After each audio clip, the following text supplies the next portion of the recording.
علم کے معنی ہے جان لینا. تو تنہا کسی بات کا جان لینا موجب فضیلت نہیں ہوتا. صرف جان لینا کوئی موجب فضیلت نہیں. جاننے والا تو شیطان بھی تھا, ابلیس بھی تھا, اور فرمایا کہ اتنا جاننے والا تھا, اتنا علم اس کے پاس تھا کہ امام راضی کو بھی جاتے جاتے شکست دے گیا.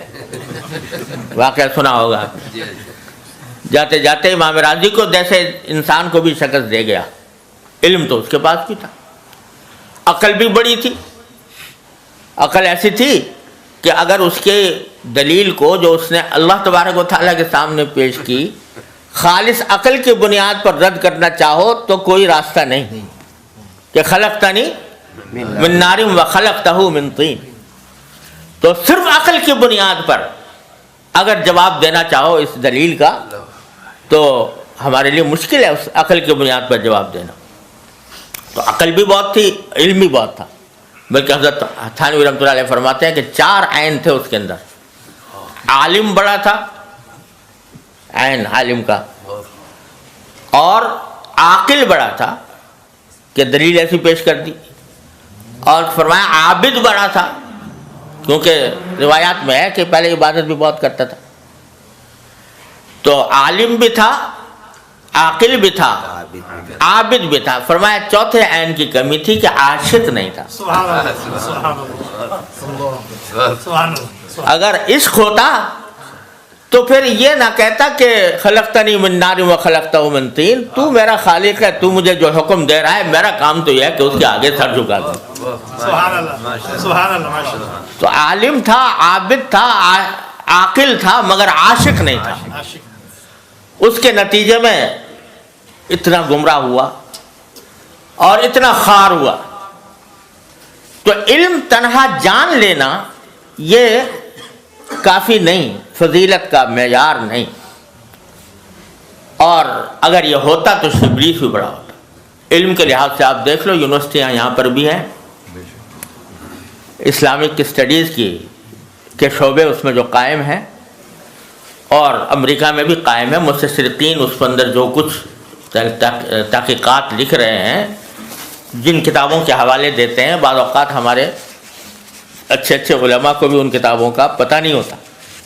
ایسے ایسے مقالات لکھے جائیں. علم ہے موجود. تو تنہا علم کافی نہیں, بلکہ جس چیز کو حاصل کرنا ہے, فرمایا لیتفقہوا فی الدین, دین کی سمجھ حاصل کرنا.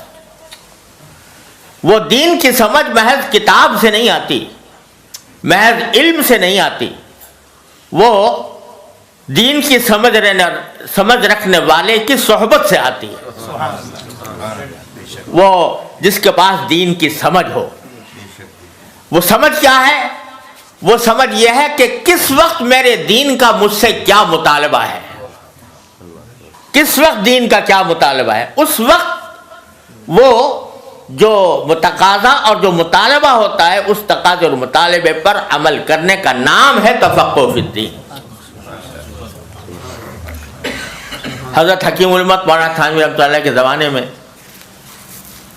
ایک بستی تھی جہاں پر ارتداد کا فتنہ پھیلا ہوا تھا, زبردست ارتداد, لوگ مرتد ہو رہے تھے. تو وہاں کچھ لوگ تھے کہ جو ابھی مرتد کھلم کھلا نہیں ہوئے تھے, مگر انہوں نے کافروں کی سی باتیں شروع کر دی تھیں. تو حضرت وہاں تشریف لے گئے ان مسلمانوں کے پاس جو ابھی تک مسلمان تھے, مرتد نہیں ہوئے تھے. ان سے کہا بھائی تو ہم نے سنا ہے تم لوگ, وہ شدھی کی تحریک چل رہی تھی, تم شدھی کی تحریک کے اس میں اسلام چھوڑ رہے ہو؟ تو نا جی نا, ہم تو مسلمان ہیں. انہوں نے جواب میں کہا نا, ہم تو مسلمان ہیں, ہم تو تعزیہ اٹھاویں, ہم تو تعزیہ اٹھاویں, تو ہم تو مسلمان ہیں. تو حضرت نے کہا اچھا تم تعزیہ اٹھانے کا, کیا اٹھایا کرو تعزیہ, ہاں یہ تعزیہ اٹھانا مت چھوڑنا. سبحان اللہ. اب بظاہر تو تعزیہ اٹھانے کا فرمانا کہ بھائی تعزیہ اٹھایا کرو, یہ بدعت کہو اس کو, رسم کہو, جو کچھ کہو, اس کا جواز نہیں، لیکن فرمایا کہ اس وقت کفر اور اسلام کی علامت بن گیا ہے یہ. تو اگر ان کو اس وقت تعزیے سے روکا جائے گا تو یہ سیدھے مرتدات کی گود میں جائیں گے، اور اس وقت اگر ان کو کم از کم اس پر روک دیا گیا تو آگے پھر ان کی اصلاح کا راستہ نکلے گا. تو یہ ہے علم میں اور تفقہ فی الدین میں فرق، کہ کس موقع پر دین کا کیا تقاضا ہے اور دین کا کس چیز میں فائدہ ہے، تو اس بات کو اختیار کرنا یہ تفقہ فی الدین ہے. کوئی اب اگر اٹھا کے فتویٰ پوچھو کہ ایک مولوی صاحب آئے تھے، انہوں نے یہ کہا تھا کہ وہاں گاؤں والوں سے کہ تم تعزیہ اٹھایا کرو، تو اس مولوی صاحب کا کیا حکم ہے؟ تو اس کا فتویٰ جو خالص علم کی بنیاد پر دیا جائے گا، جس میں تفقہ نہ ہو، تو وہ یہی ہوگا کہ بھئی وہ غلط بات کہی، انہوں نے گمراہی کی بات کہی، ایسے آدمی کو گمراہ سمجھنا چاہیے. لیکن کس موقع پر، کس مرحلے پر، کس درجہ، کس چیز میں ڈھیل دی جائے اور کس چیز میں سختی اختیار کر لی جائے، یہ چیز جو ہے یہ تفقہ فی الدین ہے. اور یہ تفقہ فی الدین صرف کتاب پڑھنے سے حاصل نہیں ہوتا، یہ صرف درسگاہ میں بیٹھ کر ڈگریاں حاصل کرنے، اسناد حاصل کرنے سے حاصل نہیں ہوتا، یہ بزرگوں کی صحبت سے حاصل ہوتا ہے.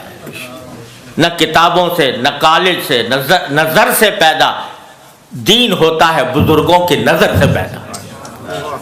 تو وہ در حقیقت وہ سمجھ ہے جس کو حاصل کرنے کا حکم دیا گیا کہ لیے تفقہوا فی الدین، دین کی سمجھ پیدا کر.